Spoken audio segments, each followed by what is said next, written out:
The storm came without warning.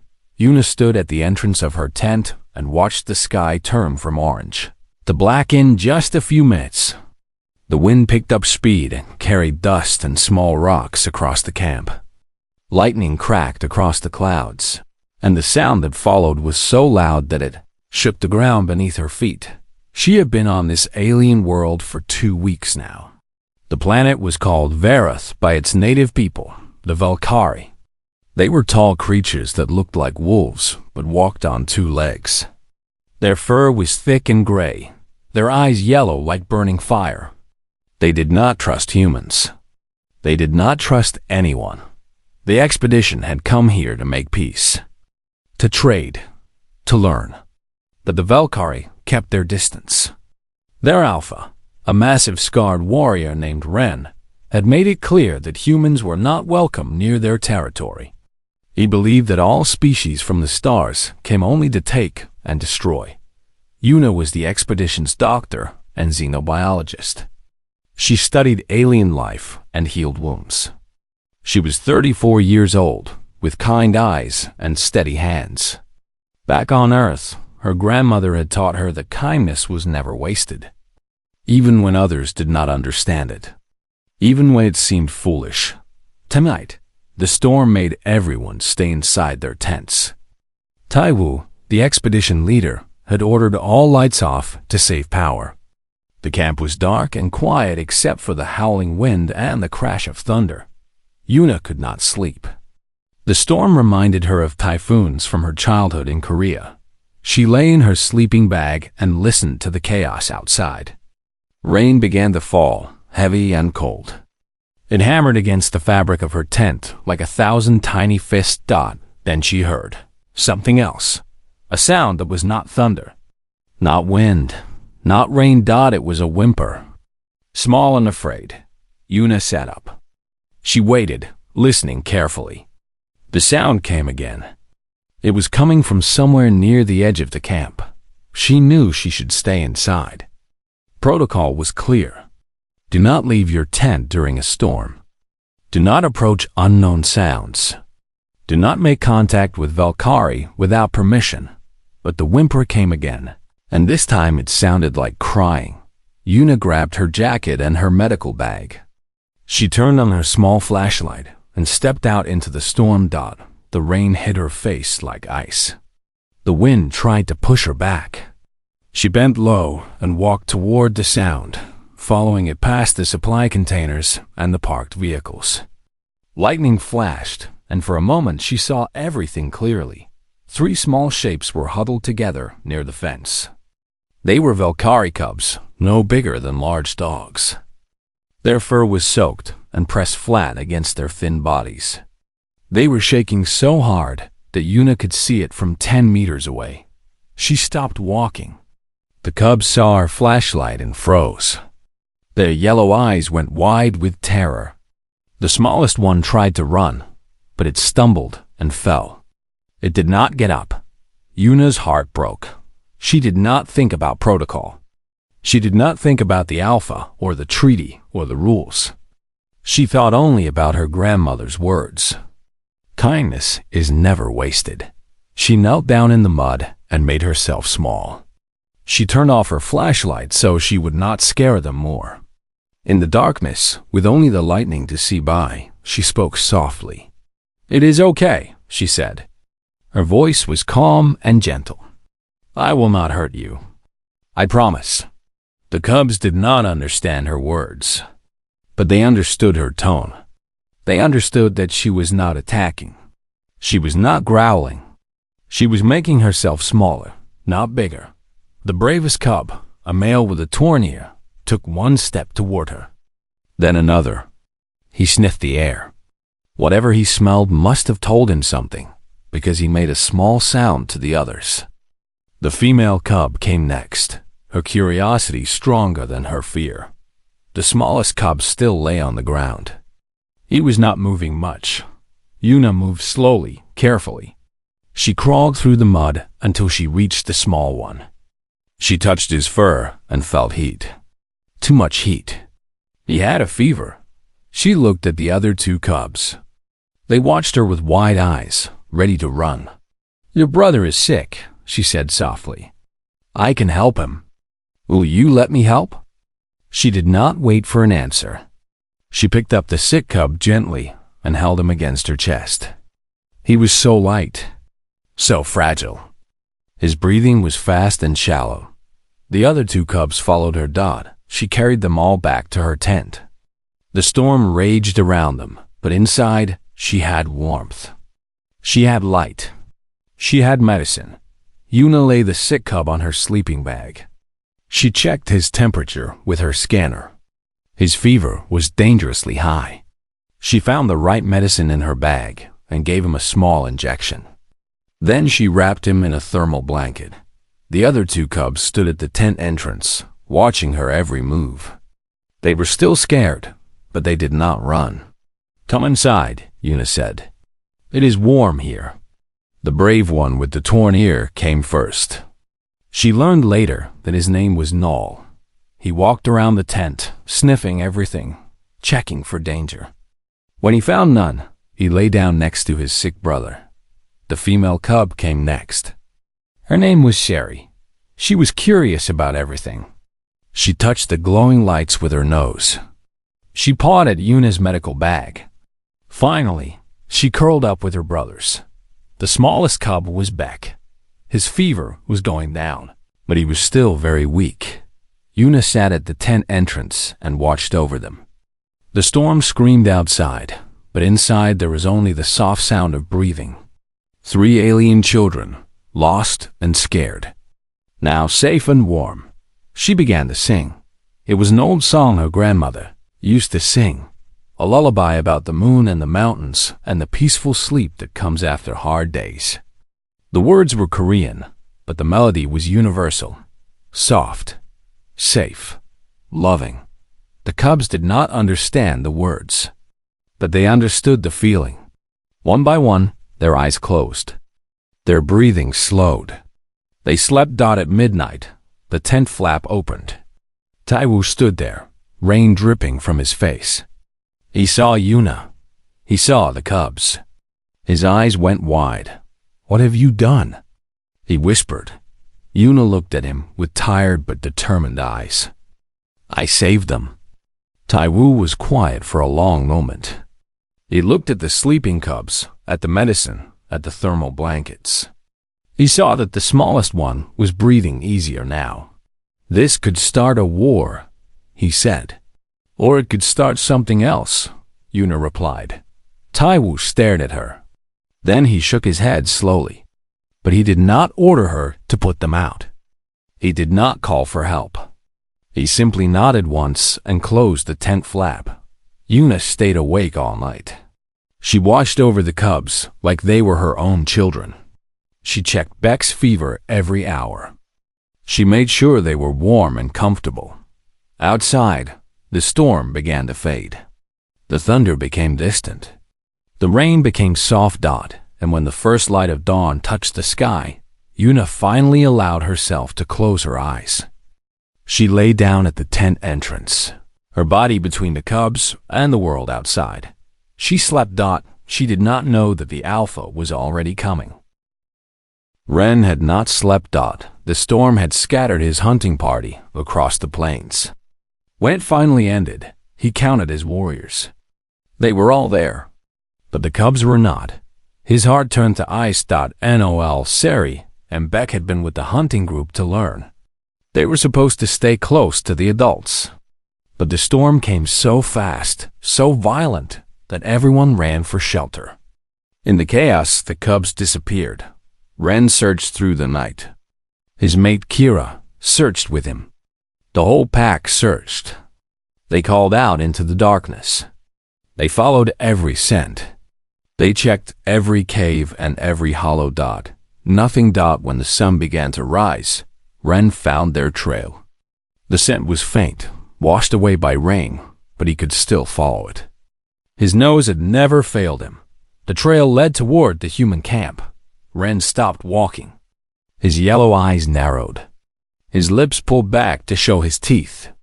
The fur on his neck stood up straight. The humans had taken his cubs. He had known they would betray him. He had warned his pack. These creatures from the stars always wanted something. They smiled and talked of peace, but behind their smiles was hunger. They wanted Valkyrie land, Valkyrie resources.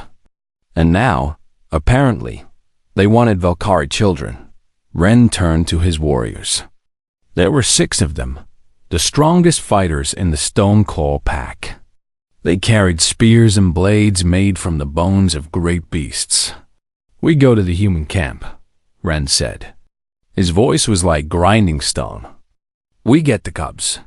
If any human has harmed them, we kill every one of them."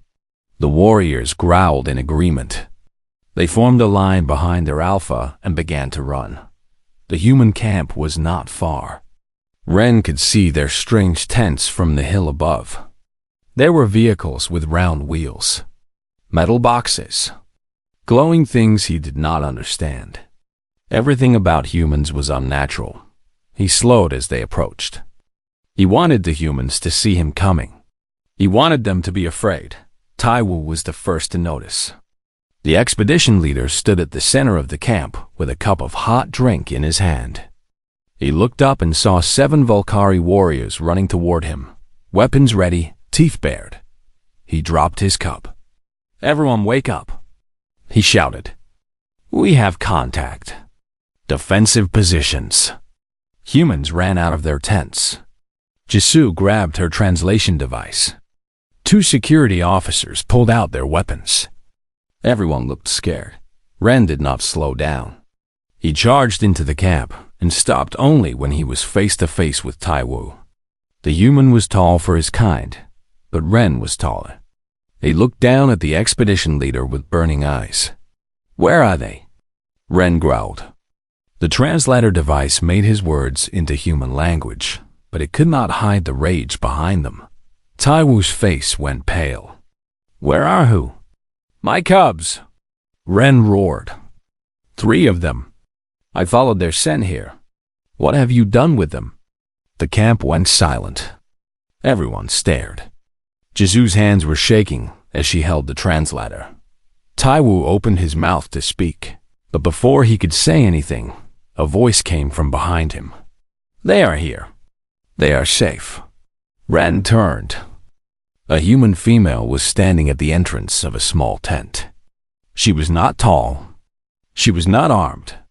She did not look strong or dangerous in any way. But she stood with her shoulders back and her eyes steady. This was Yuna. Ren stared at her. His warriors raised their spears. "You took them," Ren said. "You stole Valkyrie cubs." "I did not steal them," Yuna said calmly. "I found them in the storm. They were lost and cold and scared. The smallest one had a fever. I brought them inside and kept them warm through the night." Ren did not believe her. How could he?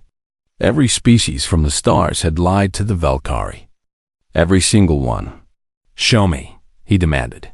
Yuna stepped aside and held the tent flap open. Ren walked forward slowly. His warriors followed close behind. The other humans watched in tense silence. The alpha reached the tent and looked inside. 3 cubs were curled together on a human sleeping bag. They were wrapped in silver blankets that glowed with gentle warmth. Their fur was clean and dry. Their eyes were closed in peaceful sleep. Beck, the smallest one, was breathing slowly and easily. The fever that could have killed him was gone as Ren watched. The cubs began to wake. Their noses twitched. They smelled something familiar. Their eyes opened, and when they saw their father, they jumped up with happy cries. "Father!" Null barked. He ran out of the tent and pressed his head against Ren's leg. "Father, we are okay. The human helped us." Sari came next, bouncing with excitement. "She sang to us. She made Beck better. She kept us warm." Beck walked out slowly, still weak but alive. He looked up at his father with tired but happy eyes. Ren stood frozen. He did not know what to do. He had prepared for battle. He had prepared for death. He had not prepared for this. The cubs were healthy. They were happy. They were not hurt in any way. He looked at Yuna. The human female stood quietly, watching the reunion. There was a small smile on her face. Her eyes looked tired but warm. Noel suddenly turned around. He walked back to Yuna and did something that made Ren's heart stop. The cub pressed his nose to her hand and held it there. Every Valkyrie knew what that meant. It was the gesture of TentAt, a promise that could not be broken, a recognition that someone had saved your life and that you owed them something beyond words. Cubs did not give this gesture lightly. It could not be taught or forced or faked. It came only from the deepest truth of the heart. Ren looked at his son, then at the human. His mind was spinning. "What do you want?" he asked Yuna. His voice was quieter now, the rage replaced with confusion. "Why did you do this? What payment do you demand?" Yuna looked at him with gentle eyes. "I do not want payment. Everyone wants something," Ren insisted. "Your kind travels across stars. You did not come here for nothing. Tell me what you want for my cubs." Yuna was quiet for a moment.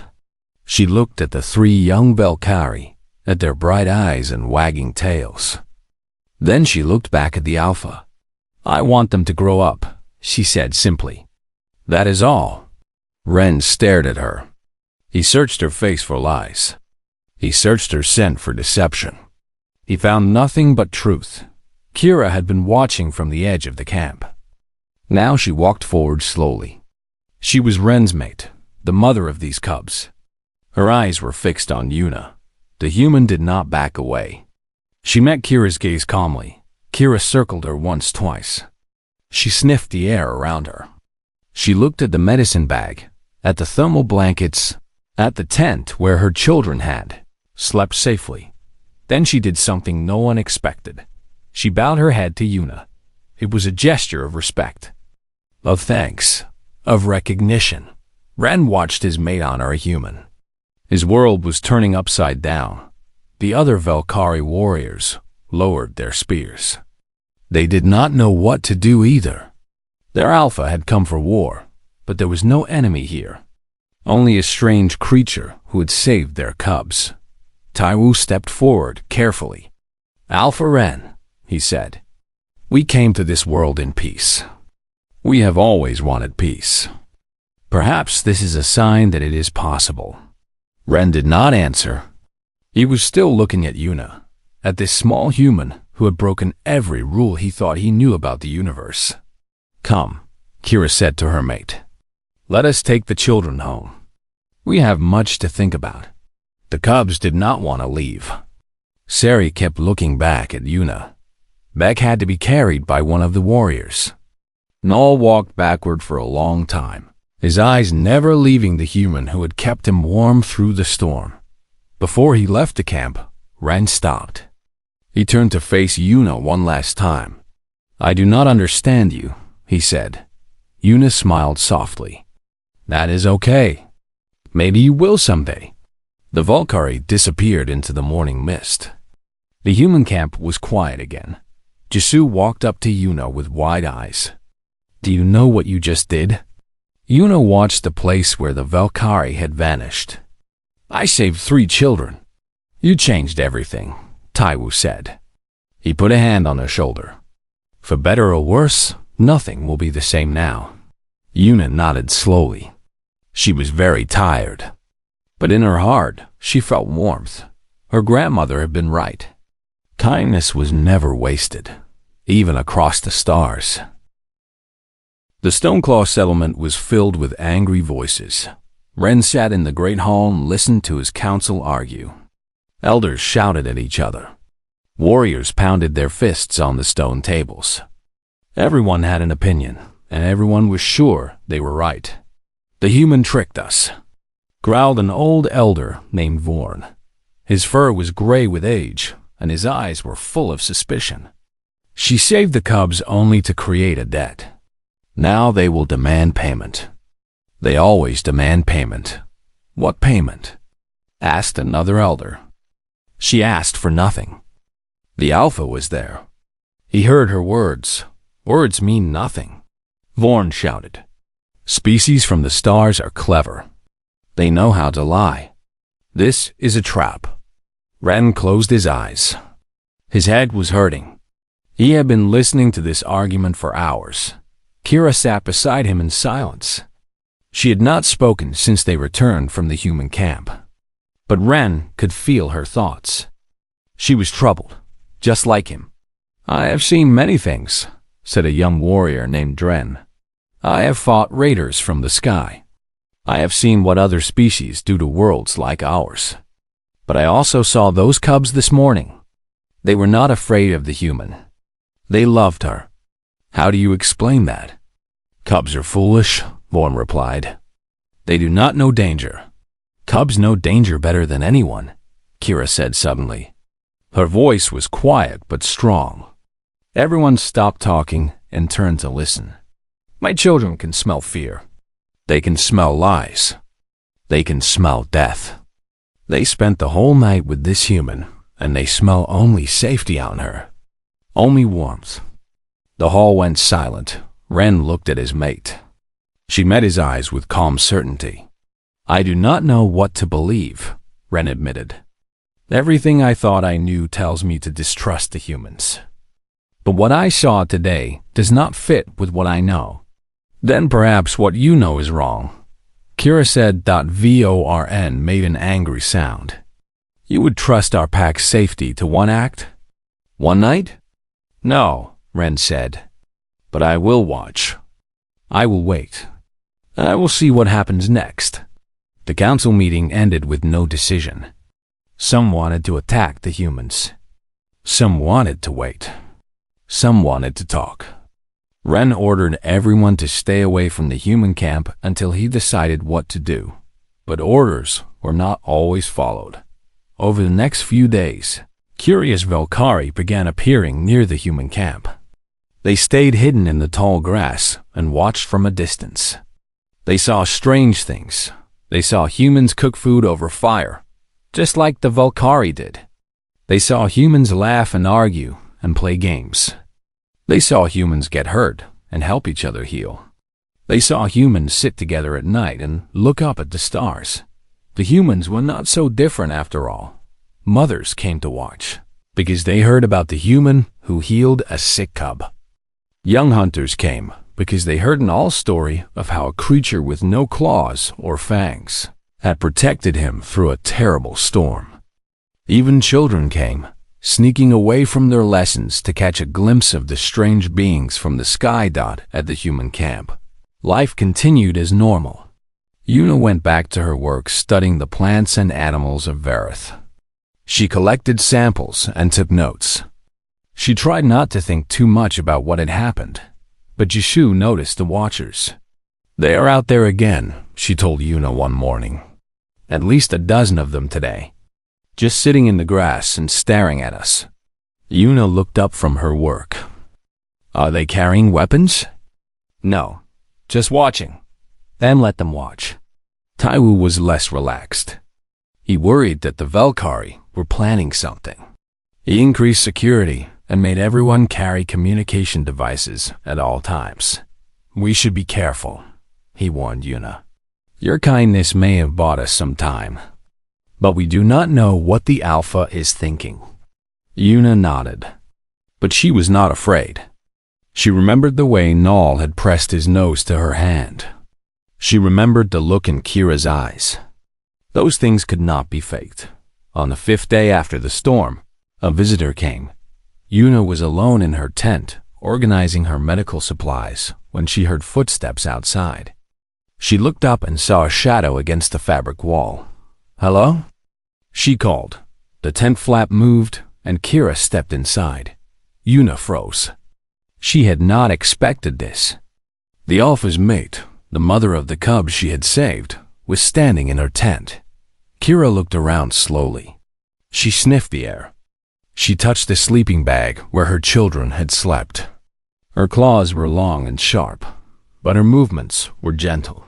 You, Kira said finally. Her voice was deep and rough.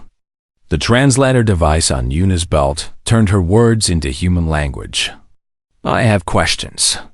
Yuna stood slowly. I will answer if I can. Kira sat down on the tent floor. It was a sign that she did not mean to fight. Yuna sat down too, facing her. For a long moment, they just looked at each other. Human and Volcari. Two mothers from different worlds. Why? Kira asked at last. Why what? Why did you save them? Kira's yellow eyes were intense. They are not your blood. They are not your kind. You could have let them die. No one would have known.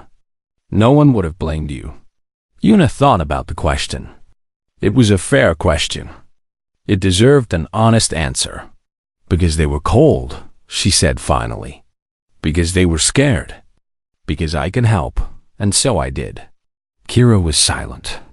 She seemed confused by this answer. On your world, she said slowly, is this normal? To help those who are not your pack? Yuna smiled a little.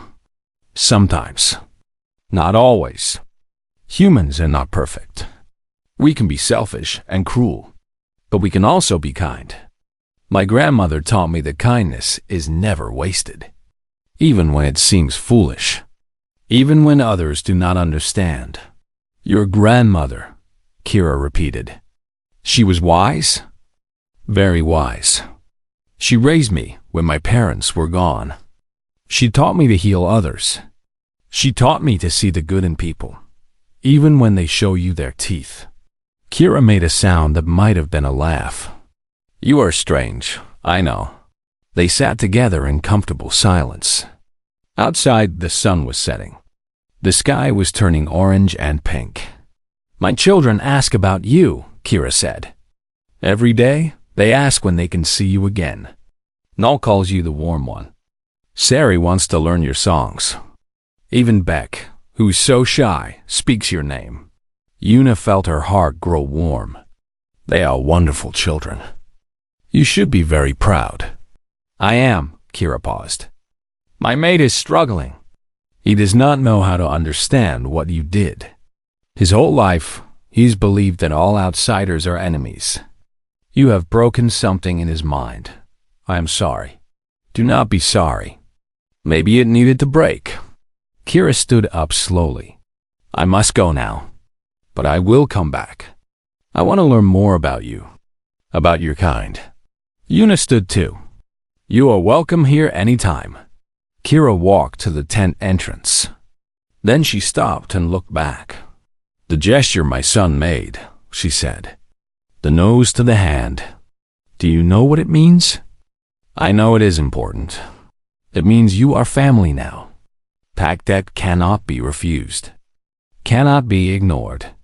One day, my son will repay what you did. It may take years. It may take his whole life. But he will repay it. Yuna did not know what to say. Her eyes grew wet. I did not save him for payment, she managed to say. Kira nodded. I know. That is why the debt is so great. She left. Yuna stood alone in her tent, tears running down her face. She was not sad. She was overwhelmed. By hope, by connection, by the feeling that something incredible was beginning. That night, she wrote in her journal. She described everything that had happened. She wrote about the cubs and the storm and the alpha's rage and Kira's visit. She wrote about her grandmother's lessons and how they had carried her across the stars. The last line she wrote was simple. Today, I learned that kindness speaks every language in the universe. Far away, on a hill overlooking the human camp, Ren sat alone. He watched the lights of the human tents glow in the darkness. He saw Kira walking back toward the settlement. He did not know what to think. He did not know what to feel. Everything was changing, and he could not stop it. But maybe, just maybe, he did not want to. The attack came without warning. It was deep in the night, weeks after the storm. The human camp was quiet. Most people were asleep. Only 2 security officers walked the perimeter, tired and bored. Yuna was in her tent, dreaming of home. She dreamed of her grandmother's house, of the smell of cooking food, of the sound of rain on the roof. It was a peaceful dream. Then the screaming started. She woke up so fast that she felt dizzy. Outside her tent, she heard shouting, running, the crack of weapons firing, the roar of something that was definitely not human. She grabbed her medical bag and ran outside. The camp was on fire. Valkyrie warriors were everywhere, but they were not Stoneclaw. Their fur was darker, their eyes colder. They wore armor made of black bone. They carried curved blades that dripped with something wet. These were Ironclaw, the rival pack that lived beyond the mountains. They had been enemies of the Stoneclaw for generations, but they were not alone. Moving between the Ironclaw warriors were other creatures. Tall, thin beings with gray skin and no eyes. They carried weapons that glowed with deadly light. Yuna recognized them from her training. Raiders, off-world criminals who traveled from planet to planet, stealing and destroying. They had allied with the Ironclaw to attack the humans. "Get down!" Someone screamed. Yuna dropped to the ground just as a bolt of energy flew over her head. It hit a supply container behind her and exploded. She looked around desperately. The camp was chaos. Tents were burning. People were running. The security officers were fighting back, but they were outnumbered. She saw Taiwu near the center of the camp. He was shouting orders, trying to organize a defense. Then, an Ironclaw warrior charged at him from the side. The blade cut deep into Taiwu's shoulder. He fell. No! Yuna screamed. She ran to him, ignoring the danger. An Ironclaw tried to block her path, but she ducked under his swinging arm and kept running. She reached Taiwu and pulled him behind an overturned vehicle. Blood was pouring from his wound. His face was pale. "Hold on," Yuna said. Her hands moved fast, pulling out bandages and medicine. "I am going to stop the bleeding." "The gap," Taiwu gasped. "We are losing." He was right. Yuna could see it. The humans were being pushed back. The raiders had better weapons. The Ironclaw had more numbers. In minutes, everyone would be dead. Then she heard it. A howl. Long and loud and filled with rage.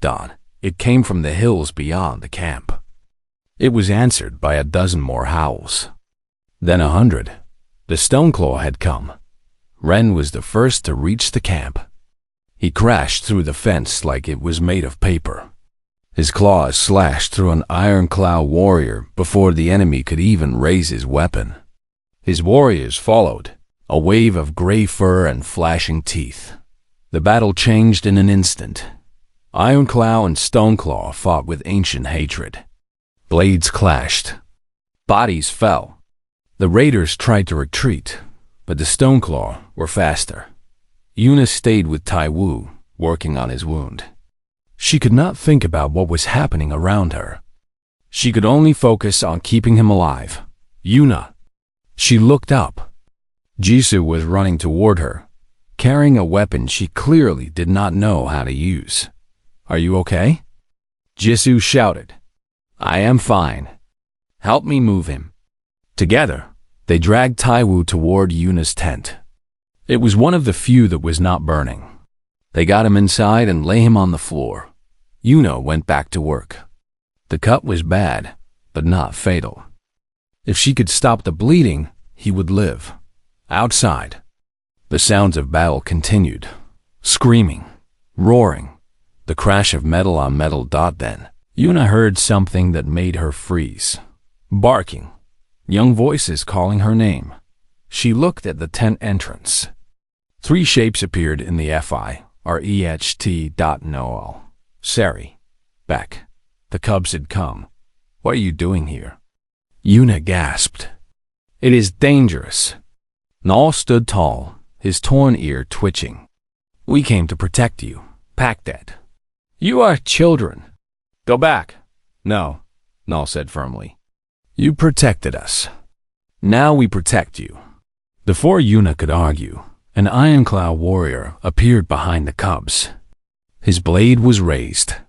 His eyes were fixed on Yuna.Nino, spun around and bit the warrior's leg. Hard. The Ironclaw howled in pain and stumbled.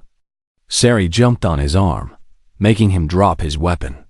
Back, small and still weak, grabbed the blade and dragged it away. The warrior tried to shake them off, but more Stoneclaw arrived. In seconds, he was dead. Yuna stared at the cubs with wide eyes. They stood in a protective circle around her tent, their fur standing up, their teeth bared. They were so young, so small, but they had positioned themselves like trained soldiers. Pack protects pack, Nal said. Yuna felt tears in her eyes. But she had no time for tears. She had work to do. The battle lasted for another hour. It felt like a lifetime. Yuna treated wound after wound. Humans and Valkyrie both came to her tent for help. She did not care who they were. She healed everyone. At one point, Ren himself appeared. He was carrying an injured warrior on his back. Blood covered his gray fur, though most of it was not his own. "The human healer," he said to his wounded warrior. "She will help you." He laid the warrior down and turned to leave. But an Ironclaw appeared from nowhere, blade aimed at Ren's throat. Ren did not see it coming. He was too tired. Too slow. Yuna saw it. She grabbed her medical laser, a small tool meant for cutting bandages and closing wounds. She pointed it at the Ironclaw and pressed the button. The beam hit the warrior's hand. He screamed and dropped his blade. Ren spun around and finished him with one strike. For a moment, the Alpha just stared at Yuna. She had saved his life. With a medical tool. With her own hands. "You fight like a Valkyrie," he said. "I fight like a human," she replied. Something changed in Ren's eyes. Something deep and important. He nodded once and ran back into the battle. By dawn, it was over. The Ironclaw were defeated. The raiders were dead or fled. The human camp was half destroyed, but most of the people had survived. Bodies lay everywhere. Smoke rose from burning tents. The ground was soaked with blood. Yuna walked through the destruction in a daze. She had not slept. She had not eaten. Her hands were red to the elbows. She stopped in the center of the camp. Around her, humans and Valkyrie stood together. They had fought together, bled together. Some had died together. Ren walked up to her. Kira was beside him. The cubs followed close behind. The Alpha looked at Yuna for a long moment. Then he did something no one expected. He bowed his head. Low, respectful, the way Valkyrie honored only the greatest warriors. "I was wrong about your kind," he said. His voice was rough with exhaustion and emotion. "You came to our world with no weapons, no armies, no demands. And when enemies came for you, you fought beside us. You bled for us." He looked at Taiwu, who's alive because of Yuna's skill. He looked at the Stoneclaw warriors who had been healed in her tent. He looked at his own children, who had refused to leave her side. "From this day forward," Ren declared, "the Stoneclaw pack stands with the humans. Your enemies are our enemies. Your friends are our friends. This is my word. This is our way." The Valkyrie warriors raised their weapons and howled. It was not a howl of war. It was a howl of alliance, of family. Jisoo looked at Yuna with amazement. "You did this." Yuna shook her head. "We all did this, together." She was so tired she could barely stand. But when Nal pressed his nose to her hand again, she smiled. In the distance, the sun was rising. A new day. A new beginning. And for the first time on this alien world, humans and Valkyrie watched it together. 3 months had passed since the battle. The human camp had been rebuilt. This time, Valkyrie helped carry the materials. Human engineers worked beside Stoneclaw builders. They argued about how to do things. They laughed at each other's mistakes. Slowly, they became friends. Yuna stood on the hill above the camp and watched it all. The morning sun was warm on her face. The air smelled clean after last night's rain. So much had changed. The Stoneclaw settlement had opened its gates to humans. Trade began between the two peoples. Humans brought medicine and tools and knowledge of the stars. Valkyrie shared their understanding of the land, the seasons, the creatures that lived in the forests and plains. Other packs were watching. Some were curious. Some were hostile. But the Stoneclaw alliance with the humans was growing stronger every day. And other packs could not ignore it. Today was a special day. Today, the first formal alliance ceremony would take place. Humans and Valkyrie would sign a treaty. They would make promises that would echo across generations. But that was not the only ceremony planned. Yuna walked down the hill toward the Stoneclaw settlement. The gates were open. Guards nodded at her as she passed. Children ran up to her, both Valkyrie and human, playing together like they had always known each other. Kira met her at the entrance to the Great Hall. "Are you ready?" the Valkyrie mother asked. Yuna took a deep breath. "I think so." They walked inside together. The Great Hall was full. Valkyrie from the Stoneclaw pack filled the stone seats. At the front, a human delegation stood. Taiwu, his arms still bandaged but healing well, Jisu, and a dozen others from the expedition. Ren sat on the Alpha's throne. His posture was straight and proud. His yellow eyes were calm. Beside him sat the cubs. They were not so small anymore. 3 months had changed them. Nal was taller now, his shoulders broader. Sari had grown into a quick and clever young female. Even Beck, once so weak and sickly, had become strong. They watched Yuna enter with shining eyes. Taiwu spoke first. He gave a formal speech about the alliance between humans and Valkyrie. He talked about trade and protection and shared futures. He used many official words that Yuna only half understood. Then Ren spoke. His deep voice filled the hall. "We Valkyrie have lived on Verith for countless generations," he said. "We have seen species from the stars come and go. Most came to take, to control, to destroy. We learned to trust no one who came from the sky." He paused. His eyes found Yuna. Then the humans came. And one human, a healer with no weapons and no fear, took 3 lost cubs into her tent on a storm-filled night. She did not ask what she would gain.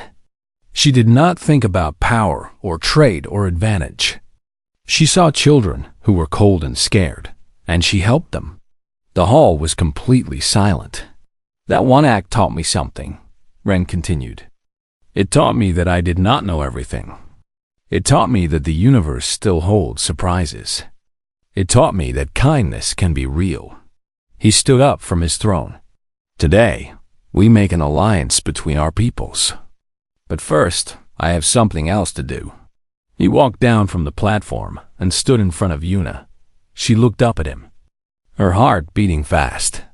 "Among the Valkyrie," Ren said, "there is a ritual called the naming of kin. It is the highest honor we can give to someone outside our blood. It means that you are no longer a stranger. You are Pack." Yuna's eyes grew wide. She knew what this meant. She had learned about it during her months on Varith. "This ritual has never been given to someone from beyond our world," Ren said. "But you are not just someone from beyond our world. You are the one who showed us that hearts can bridge any distance." Kira came forward. She was carrying a small bowl filled with red paste. Yuna recognized it. It was made from sacred herbs that grew only on the highest mountains of Varith. "Kneel," Kira said gently. Yuna knelt. Kira dipped her claw into the paste and drew a symbol on Yuna's forehead. It was the mark of the Stoneclaw. "The mark of Pack. We give you a name," Ren announced. His voice rang through the hall. "From this day forward, You are known among the Valkyrie as Shelanara. It means she who shelters. She who protects those who cannot protect themselves. She who brings warmth to the cold. Tears ran down Yuna's face. She did not try to hide them. The cubs could not wait any longer. They ran forward and surrounded her, pressing their noses to her hands, her arms, her face. Sherry was making happy sounds. Beck was trying not to cry. Nal stood tall beside her like a guardian. You are our pack now, Nal said. Forever. Yuna wrapped her arms around them all. I know, she whispered. I love you too.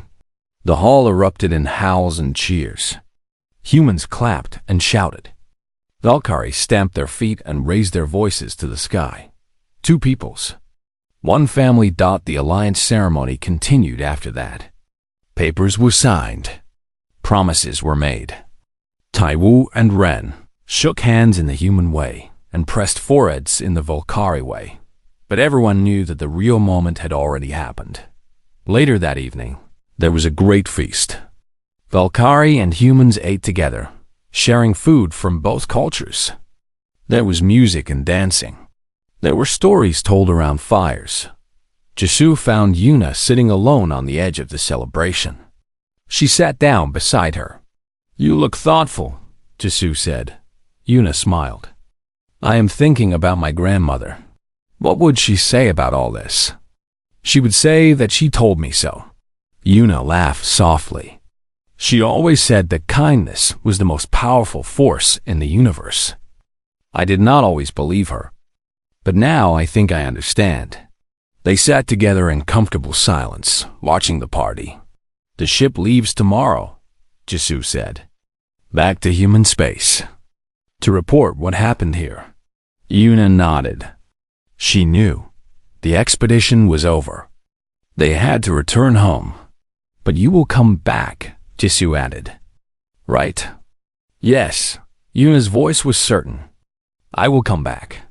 The next morning, the expedition team gathered at the ship. It was a bittersweet moment. They were going home, but they were also leaving friends behind. The entire Stoneclaw pack came to see them off. Ren stood at the front, Kira beside him. The cubs were there too, trying very hard to be brave. Taiwu gave a short speech. He thanked the Valkyrie for their hospitality and their alliance. He promised that humans would return soon with more gifts and more friends.